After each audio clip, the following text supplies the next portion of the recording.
Hello and welcome back to the Morbid Moonlight 31 Days of Halloween thing. Felissa Rose is awesome, we're checking out her movies, and here's another one of them.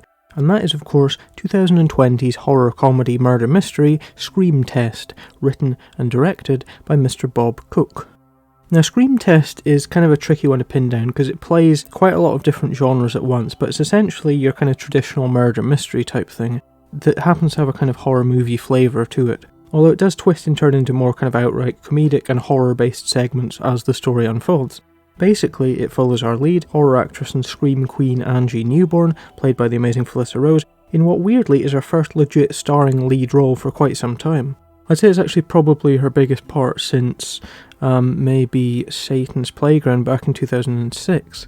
But anyway, Angie Newborn, whilst acting in the deadly serious schlocksploitation film Baby Frankenstein, finds that she's severely injured her vocal cords, which means that our scream queen can no longer scream. Fearing for the future of her career, Angie and her manager take some time off to visit this exotic island retreat to recover from the stress of the job, and whilst she's there, people start dying, and a lot of the deaths seem to mirror those found in Angie Newborn's films. With help from Dave Sheridan's detective Phil Anderson, the hunt is on for a murderer amongst the retreat's quirky clientele. Scream Test is a lot of fun. It's this horror comedy that's full of little winks and nods that never quite descend into the full-on kind of self-mockery thing like quite a lot of low-budget films of this ilk tend to. The humour is generally quite kind of natural, and despite that very kind of jokey opening sequence, it settles down into that kind of likeable 40s style murder mystery tone that's playful without resorting to shtick, and more or less strays away from being overtly comedic and instead plays things straight down the line with a flair for the absurd. Scream Test isn't a film that's afraid to take its situation seriously, which is nice, and generally it comes across as this kind of frothy, brightly coloured little fun film. Felissa Rose is great, as is Dave Sheridan, who of course co-starred with Felissa Rose in VICTOR CROWLEY, and the two of them, as we'll see, have worked together a great deal since. There is an argument, however, that this isn't really a horror film, but the general horror movie flavouring and assortment of death scenes push it close enough to the edge that I'm including it anyway, and I think that, especially for fans of Felissa Rose, there's a lot of cool stuff here. One thing that's particularly interesting, which is quite a weird deep cut, is the fact that all of the fictional horror films mentioned that horror actress Angie Newborn has actually appeared in share the same names, although not the same plots, as actual Felissa Rose films. We've got Death House, Family Possessions, and Within These Walls. Like a lot of films about filmmaking though, Scream Test paints quite a weird picture of the way that its own kind of fictional media has influenced the world of its characters. If, for instance, Angie Newborn, unlike Felissa Rose, was apparently somebody making fondly remembered horror films in 1995, who is now somewhat washed up, whilst Felissa Rose herself is pretty much as busy as she has ever been before.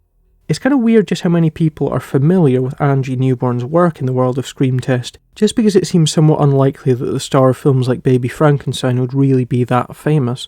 I mean, absolutely no disrespect to her whatsoever, I think she's amazing, but I imagine that if I asked 100 random people around where I live if they knew who Felissa Rose was, probably no more than about 2 or 3 of them would say that they actually did. Horror films are kind of niche, especially in today's world where films in general, unless they're big stupid films aimed at 12-year-old boys, don't really carry that kind of same cultural cachet. But in the world of Scream Test, everybody knows who Angie Newborn is, which is unusual, and without spoiling the film, I can tell you that this isn't for some deep ulterior reason. I thought that maybe it was the sort of idea that suggested that the grouping of people at the retreat wasn't maybe quite as random as it might have seemed, but no, like I said, this is closer to one of those kind of 40s murder mysteries, and therefore, despite the kind of indie horror vibe, Scream Queen Angie Newborn is basically playing the kind of standard Hollywood diva type, although, interestingly, unlike the kind of fake starlets that you get in something like an Agatha Christie or a Marjorie Allingham story, Angie Newborn is pretty sympathetically portrayed, as opposed to being this kind of nightmarish caricature that you might think, which is the result of the film being seen through Angie's viewpoint. She's largely likeable throughout, which gives Felissa Rose a rare chance to just be charming and get to do some more romantic stuff, which I'm really not sure that I've ever seen her legitimately do before. To be honest, if I did have any criticisms, they'd probably come down to the fact that Scream Test isn't the fastest paced of films, and it's got its degree of kind of sagginess about the 2/3 of the way through mark, where everything kind of grinds to a halt and the film just kind of treads water a bit until enough time has passed to really justify getting stuck into that final act. Scream Test sits at about 85 minutes, which isn't that long, but maybe you could have shaved off about 5 minutes all told, or just stuck in a few more character scenes. However, once again, a likeable cast of characters means that it's not that much of a problem when things start to slow down, because we're happy to spend time with this gang. There's a few moments of violence as well that seem a little bit jarring, just because it's got a very fun, slightly kind of cartoonish feel to it, even though it's never really silly after that opening scene. I guess the last thing though that's worth pointing out is to do with the Felissa factor, the scale of 1 to 10 that determines how important this film is for Felissa Rose's career, and just how important she is in the film as a whole. It is absolutely one of Felissa's biggest parts, maybe her biggest ever part actually, as she's in about, I'd say probably about 65 to 70% of scenes, and she is talked about in most of the ones that she's not. She's on the cover, she's first in the cast, cut it any way you like, she is the main fucking attraction here. This is one film with big Felissa Rose energy to it. It's just sod's law, therefore, that finally netting herself a big juicy starring role, the amazing Felissa Rose ends up stuck playing a character who can barely speak. That means that for a lot of her scenes, Felissa either is writing down her dialogue, she's whispering, or she just plain doesn't speak. And that means that she ends up being in less scenes than she should, just because it makes dialogue kind of awkward and slows things down, accommodating her character's temporary disability. Even though Felissa is the star, Dave Sheridan gets an equally large slice of the action, and it's his character that really gets things moving. It's sod's law, therefore, that Felissa Rose seems to never quite land that big starring role, and even when she does, it just so happens to be a starring role that means she barely gets any dialogue.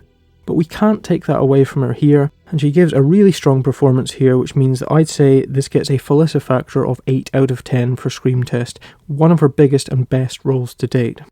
As for a rating, I think probably I'm going to go 6 out of 10 for Scream Test, which I think is fair, just because it is a little bit on the slow side, and because weirdly for me, the mechanics of a murder mystery are less interesting to me than the mechanics of a horror film, because, you know, I'm a horror fan. I like the kind of Scream Queen angle, and I like the Felissa Rose in-jokes, and that we get to see Felissa Rose playing another awesome self-aware role that really kind of gives her a chance to strut her stuff. But murder mysteries always feel kind of constructed and a little bit kind of uninvolving to me, and I've got to say that I don't think this is even that great of a murder mystery. It doesn't really have that much of a strong kind of build-up of clues and the chance for its characters to go on this kind of decent investigation of what's going on. But it is something different, definitely, and it is just this kind of fun little film that knows what it's doing and keeps you entertained throughout. Yeah, I think a 6 out of 10 for me for Scream Test. Felissa Rose back in the top spot once again and killing it. So, that should wrap us up here for day number 20 of the 31 Days of Felissa Rose. Thank you very much for watching, hope you enjoyed it, and please consider doing us one by subscribing, if you've not done so already of course. Give us a like, or don't, it's up to you, but thanks anyway, and I will see you here again tomorrow for day number 21 of the 31 Days of Felissa Rose.